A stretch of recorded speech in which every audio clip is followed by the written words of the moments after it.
Hey guys, just a bit of news and some fights this weekend. Tomorrow is the card in Liverpool in the UK, and involves two decent little scraps. Onwards and upwards for the home base UK fighters. Firstly, we have Rocky Fielding versus Christopher Rebrasse.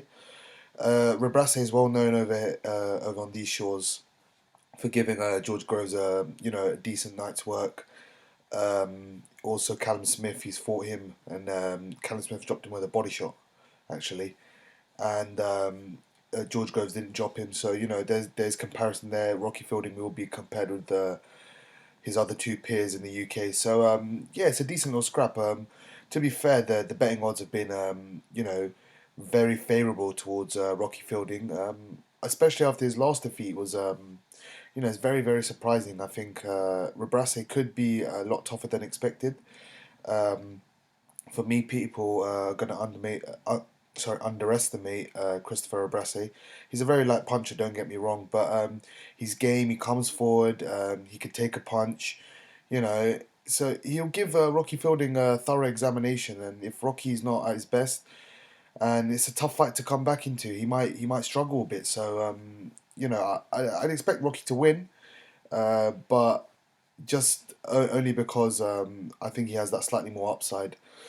But I think it'll be a decent little scrap. That'll probably be the that and possibly Scotty Cardle and Sean Dodd. They'll be the two better fights on the card.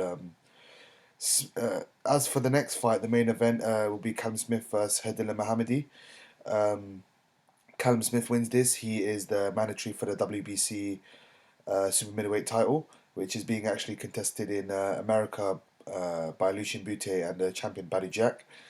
And I mean, it's a decent scrap as well. It's nothing, eye catching and awe dropping whatsoever. But it's there or thereabouts. It's a European level fight at this moment in time, as there is a European title on the line. So it's relative to where it is in boxing terms at the moment. But I mean, Mohammadi went 12 rounds with James DeGale. James DeGale does have a bit of pop as well, so you know, we'll see if Smith can stop him. He'll be used as a margin against Callum Smith and see how he fares against Mohammadi and if he does anything better that James DeGale did against him. I think it'll be a comfortable night's work. I think it'll go to points. I don't think Smith will stop him. I think Mohammadi's very tough, very durable, very game. He comes forward. He likes to put the pressure on. So yeah, I'd go with Smith points. Um, there's a possibility for a late stoppage, but I don't see it. Don't think Callum has game changing power. You know, I'd be inclined to go Callum Smith points. Relatively comfortably, but competitive fight. Comfortable but competitive. I'd say something like 116, 112, something like that would be the margin of score for Smith. But yeah, I mean, in regards to where they go after this, assuming Rocky wins, very hard. There's a couple of routes he could go down. WBO route that's being contested next week by Gilbert Ramirez and Arthur Abraham, and WBA route he could go down. Felix Sturm's the super champion. De Carolis is the regular champion. He could go down that route. Go down the James DeGale route with the same promoter Eddie Hearn. So there is options for him. I mean, but at this moment in time, if you're getting beat by Callum Smith and Callum Smith ascending to the world title level, or that sort of fringe world level, I think Rocky's going to need a few more fights, to get his rhythm back and just change a few things in camp and tweak some stuff and maybe come back better and stronger. See how he is. As I said, Scotty Cardle's also on the card. Very close fight against Sean Dodd last time. I think he was actually losing at the time of the stoppage. Quite a dubious and controversial stoppage last time out. I'd expect Cardle to win this time round a bit more comfortably. I'd say I'd go for points this time. I wouldn't go for a stoppage. But I mean, it's tough. I mean, Scotty Cardle for me didn't look very good last time out. I think he can definitely bring it up a notch. But again, where he goes from here, it's a hard it's a hard bit of business for Eddie to push him further. Does he push him towards European level against Edith Tatley? Um, does he push him towards world title level? Does he stay at British level? It's very tough. I mean, he's going to have to sort that out, and best of luck to him. It'll be a decent fight after the first fight. So, yeah. Also, small bit of news. Jamie McDonnell has actually been added to the April 9th card as the last and final world title fight. He'll be defending his WBA regular bantamweight title against Juan Rosas. Rosas was a former IBF super flyweight champion. I think he actually holds wins over Zolani Tete and Alejandro Gonzalez Jr., the guy who dropped Frampton twice last time. So yeah, that's why I was reading on Boxing Scene and Sky Sports. So fair decent opponent to go off against. I mean, there were talks of Juan Carlos Payano, the WBA super champion at bantamweight, and yeah, there were talks that it would be him, but it's not really a big deal as long as they amalgamate the WBA belt sooner or later, and Jamie can win it. I think he's good enough to beat Payano. Payano's a decent fighter. He's undefeated. I saw his last fight against Raushi Warren. That was actually a really really good fight on PBC on Bounce. So yeah, really solid fight. But for me, Warren probably edged that fight a round or two. But Payano is a really good fighter. I think Jamie's just superb at the weight. He does it relatively well for his height. He uses his jab well. He can move. He can box. He can fight on the inside. He's got a relatively decent chin. He beat probably they'd probably say in the inside the top three bantamweights. He beat him relatively comfortably the second time out. First time for me he did win the fight as well.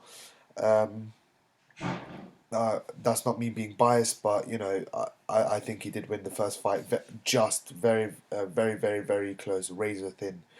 But yeah, second fight I think it was a bit wider, and I had him winning relatively comfortably. But Jamie is a exceptional fighter at his weight class, and he's actually been talking about uh, defending against Payano or winning the WBA belt against Payano, or potential rematch with Lee Haskins or Shinsuke Yamanaka, who's the WBC bantamweight title holder. And yeah, I think for me, Yamanaka as well. People say he's the number one by default at the moment. Not for me. I've seen him dropped a few times in his last fight. He got dropped twice. Won a comfortable decision. The last fight, he actually got a dubious decision against Anselmo Moreno. So, I mean, for me, Jamie can take bantamweight by storm. He can take it. It's his division for me. Um, there will be fighters that I think that might go under the radar, like Raushi Warren or possibly a Randy Caballero if he drops back down in weight, which I don't think he will. So there are potential for slightly better fighters than McDonnell, but for me, McDonnell can be the division's number one, assuming he doesn't move up to super bantamweight and faces possibly a Scott Quigg or someone like that. I know his brother's fighting at 122 pounds, but I don't rate his brother in compared to Jamie. Jamie's world class. But yeah, decent card on April 9th. Some decent fights. Lee Selby versus Eric Hunter's also on the card. Anthony Joshua, Charles Martin for the IBF heavyweight titles on as the main event. So there's that's a decent card. I will be tuning in. I will be watching. So yeah, let me know your thoughts on all these fights, and the Liverpool card next week, the April 9th card, and even the international card. Sorry. So let me know what you think about all of those. Also, quick note: I've done a collaboration video with Boxing Gossip, my good friend.